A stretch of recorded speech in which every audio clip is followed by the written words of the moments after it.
జగన్మాత జన్మించబోతుందనడానికి గుర్తుగా వాతావరణంలో కూడా శుభ సంకేతాలు పొడచూపాయి.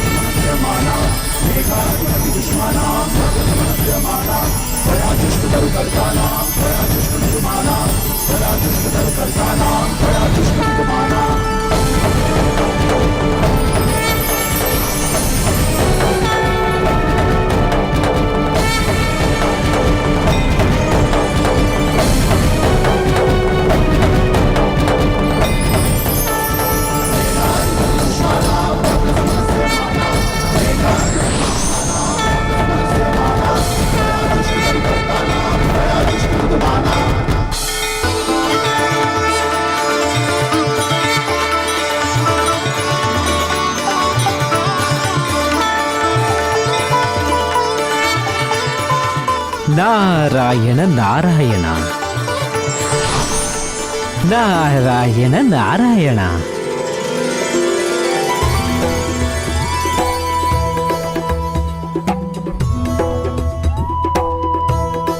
మైనాదేవి, హిమవంతరాజా, మీ దంపతుల జన్మ చరితార్థమైంది.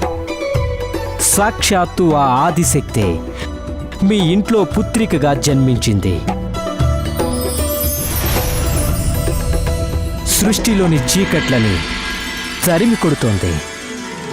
అందువల్ల కాళికాదేవనే పేరు. నేను కేవలం ఒక బండరాయి లాంటి పర్వతం మాత్రమే. అలాంటి నాకు పుత్రికగా జన్మించి ఈ పర్వతరాజు జీవితాన్ని తరింపజేశారు మాత. శైలపుత్రిగా మా గృహంలో జన్మించి నన్ను కృతజ్ఞుని చేశారు. పర్వతం అంటే కేవలం ఒక శిల మాత్రమే మాత. ఈ శిలకు పుత్రికవై జన్మించినందుకు శైలపుత్రి అనే పేరుతో పెరుగుతావు మాత. మీ తండ్రి హిమవంతుడైన కారణంగా నీకు హైమవతి అనే పేరు కూడా వస్తుంది మాత. వీటితో పాటుగా నీవు పర్వతుడి పుత్రికవైన కారణంగా నేను తమరికి పార్వతి అనే పేరు పెడుతున్నాను. ఈ పార్వతి పేరుతోనే జగన్మాత విశ్వవిఖ్యాతమవుతుంది.